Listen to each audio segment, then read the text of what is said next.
Assalamualaikum warahmatullahi wabarakatuh. Perkenalkan, nama saya Agung Susilo dari kelas AC1 reguler sore.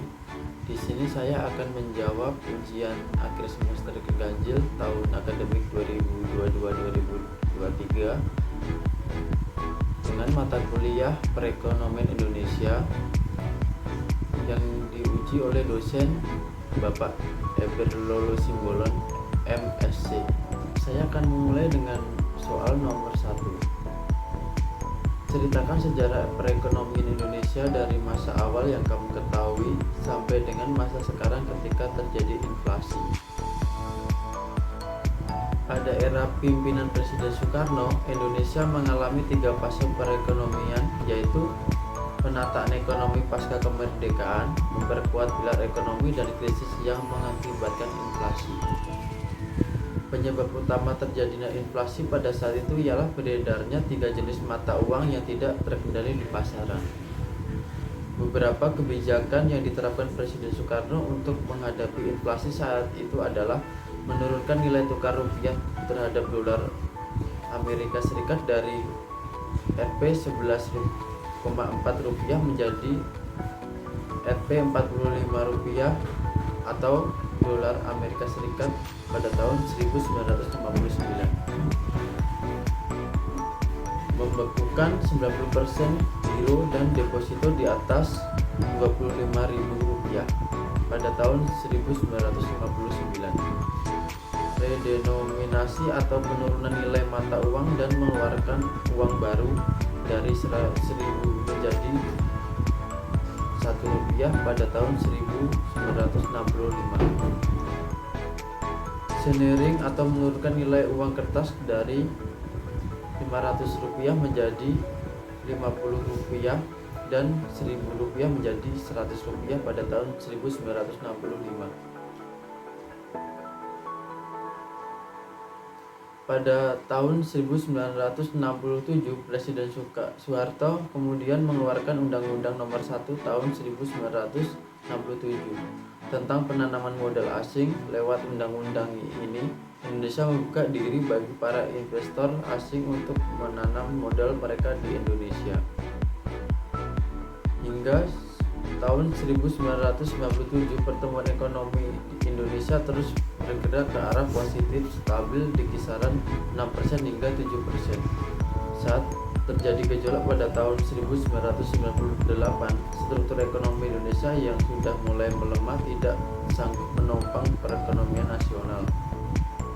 Ketika B.J. Habibie naik tampuk kekuasaan sebagai presiden, ia berhasil memulihkan kondisi perekonomian Indonesia yang tadinya minus 13,3% menjadi 0,79% pada tahun 1999. Nilai kurs rupiah juga menguat dari yang sebelumnya 16.650 per dolar Amerika Serikat menjadi 7.000 per dolar Amerika Serikat pada November tahun 1998.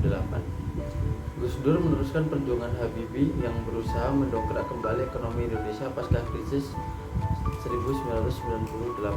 Secara perlahan, Gus Dur pun berhasil meningkatkan kembali perekonomian Indonesia yang mencapai 4,92% pada tahun 2000. Kendati begitu, pada tahun 2001 pertumbuhan ekonomi Indonesia mulai kembali menurun menjadi 3,64%. Inflasi juga sempat terjadi pada tahun 2001, yakni sebesar 1,62%.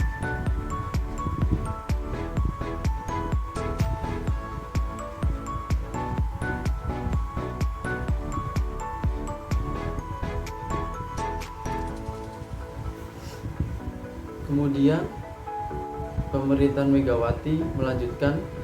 Indonesia sempat mengalami beberapa kali inflasi. Pada Oktober 2003 terjadi inflasi sebesar 0,55%. Dari 43 kota ada 39 kota yang mengalami inflasi, sedangkan 4 kota lainnya mengalami deflasi. Inflasi tertinggi terjadi di Kota Padang, yakni sebesar 1,82%. Adapun inflasi terendah terjadi di Bengkulu, yakni sebesar 0,02%. Di bawah pemerintahan Presiden Susilo Bambang Yudhoyono, inflasi yang terjadi di Indonesia sekitar 2%. Hal ini juga didukung dengan kondisi pertumbuhan ekonomi Indonesia yang cenderung stabil meskipun sempat menurun. Di awal pemerintahan SBY pada tahun 2005, pertumbuhan ekonomi Indonesia sudah mencapai 5,69%. Bahkan pada tahun 2008, pertumbuhan ekonomi mencapai di atas 6%. Namun pada 2009 pertumbuhan ekonomi melambat di angka 4,63%. Di era Pak Presiden Jokowi menjabat selama 2 periode sejak 2014 sampai sekarang, di bawah pemerintahnya kondisi pertumbuhan ekonomi Indonesia sempat melemah menjadi 4,88% pada tahun 2017. Setelah 3 tahun menjabat, Indonesia mengalami inflasi sebesar 3,61%. Ini tercatat sebagai inflasi tertinggi pada masa pemerintahan Presiden Jokowi dan Wakil Presiden Yusuf Kala. Kemudian menurut data terakhir Juli 2022, inflasi di Indonesia mengalami peningkatan yakni menjadi 4,94%. Saya akan melanjutkan soal ke nomor 2. Narasikan pengertian jenis dan sistem perekonomian Indonesia. Di Indonesia ada 4 sistem, yaitu bisa dikatakan sistem ekonomi adalah susunan unsur-unsur ekonomi yang saling berhubungan dan bekerja untuk memecah masalah ekonomi serta mencapai tujuan tertentu. Terdiri dari 4 sistem. 1. Sistem ekonomi tradisional. Sistem ekonomi tradisional merupakan sistem ekonomi yang paling sederhana. Cara penyelesaian masalah didasari oleh kebijakan, tradisi, dan adat istiadat secara turun-menurun. Kedua, sistem ekonomi liberal. Sistem ekonomi liberal atau pasar merupakan sistem ekonomi yang memberikan kebebasan kepada masyarakat untuk menjalankan kegiatan produktif, distributif, dan konsumsi. Tujuan sistem ekonomi liberal adalah mencapai keuntungan sebanyak-banyaknya. Nomor 3, sistem ekonomi komando. Nah, kalau sistem ekonomi komando merupakan kebalikan dari sistem ekonomi liberal. Pemerintah menguasai sumber daya alam dan modal untuk menggerakkan roda perekonomian di suatu negara. Tujuan sistem ekonomi ini adalah memenuhi kebutuhan bersama. Kemudian keempat, sistem ekonomi kerakyatan. Sistem ekonomi yang digunakan di Indonesia berdasarkan atas demokrasi ekonomi. Artinya produksi dikerjakan oleh semua masyarakat dan untuk semua di bawah pimpinan atau pemilik anggota masyarakat. Soal nomor 3, laporkan bagaimana pendapatan nasional dan pertumbuhan ekonomi di Indonesia dibandingkan dengan salah satu negara maju dunia pada tahun 2022. Pertumbuhan ekonomi nasional triwulan 3 tahun 2022 sebesar 5,72%. Bahkan realisasi pendapatan negara pada APBN 2022 kinerjanya telah melampaui target Perpres nomor 98 per tahun 2022. Hingga 14 Desember 2022 pendapatan negara tercapai sebesar 2.479,9 triliun atau 9,4% dari pagu. Indonesia berada di posisi ke-7 menyalip Brazil, Inggris, dan Perancis. Soal nomor 4, bandingkan pertumbuhan ekonomi antara Indonesia, Amerika, Jepang, dan Jerman. Perekonomian Indonesia saat ini cenderung lebih kuat dibanding banyak negara dunia, termasuk Amerika Serikat yang terjebak dalam lubang resesi. Hal ini ditunjukkan dengan angka pertumbuhan ekonomi kuartal 2 2022 yang bisa mencapai 5,40% secara tahunan. Pada kuartal 2 2022 ekonomi Jepang diperkirakan tumbuh 1,3 year over year. Berdasarkan survei JCER, pemulihan diakibatkan pencabutan pembatasan Covid pada tanggal 21 Maret. Meskipun terjadi perlambatan ekonomi di Jepang, perdagangan antara Indonesia dan Jepang tetap melonjak. Jepang merupakan negara nomor Tiga, tujuan ekspor terbesar Indonesia dengan kontribusi 8,6% dari total ekspor dan 8,81% dari total impor.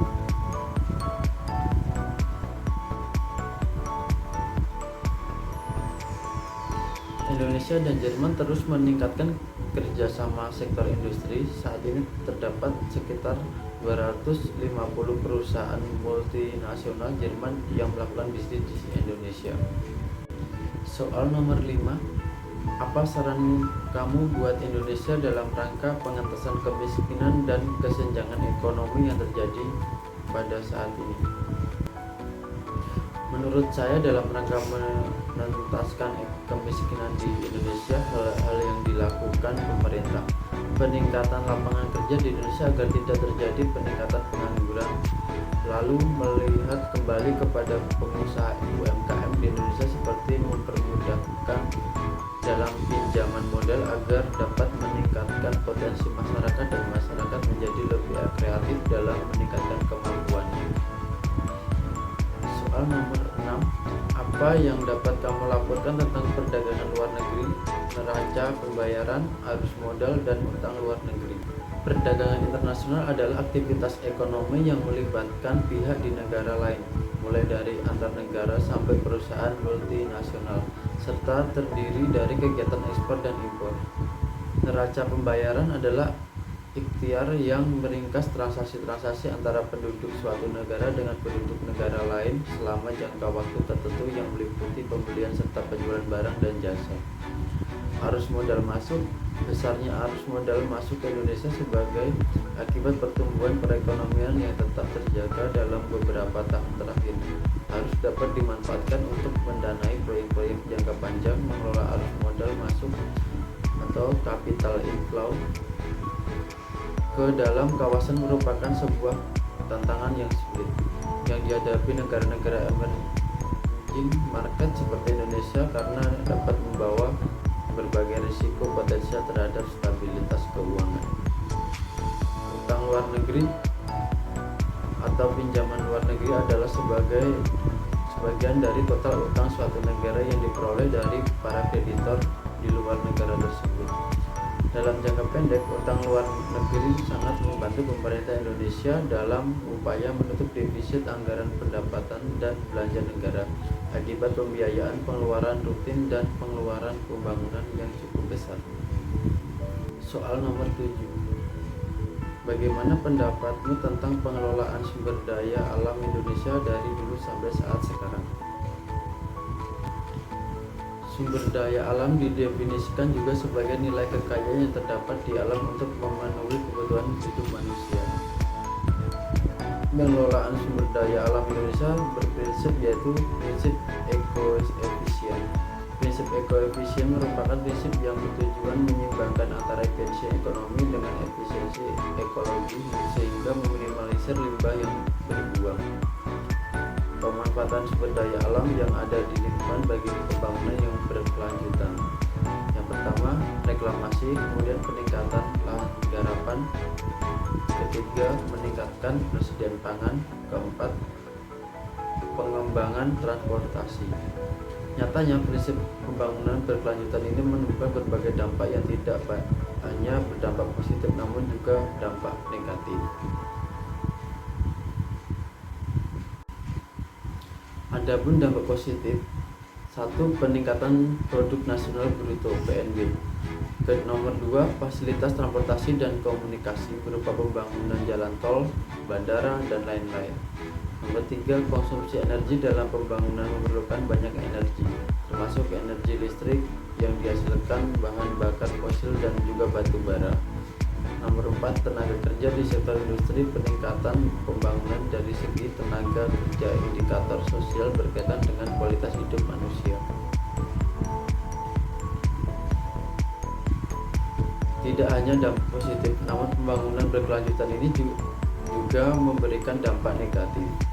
Nomor 1, deforestation atau penggundulan hutan yang disebabkan oleh pembangunan pemukiman perluasan lahan pertanian. Nomor 2, Penggersangan lahan disebabkan oleh proses alamiah kegiatan pertanian yang terus-menerus jumlah hewan ternak yang meningkat.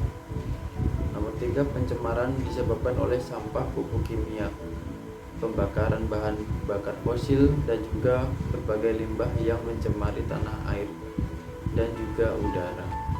Nomor 4, pemanasan global atau global warming yang disebabkan oleh efek rumah kaca yang menjebak panas yang terjaga di bumi dan menyebabkan temperatur bumi semakin meningkat. Berikut adalah jawaban dari saya, kurang lebihnya mohon maaf. Akhir salam, wassalamualaikum warahmatullahi wabarakatuh.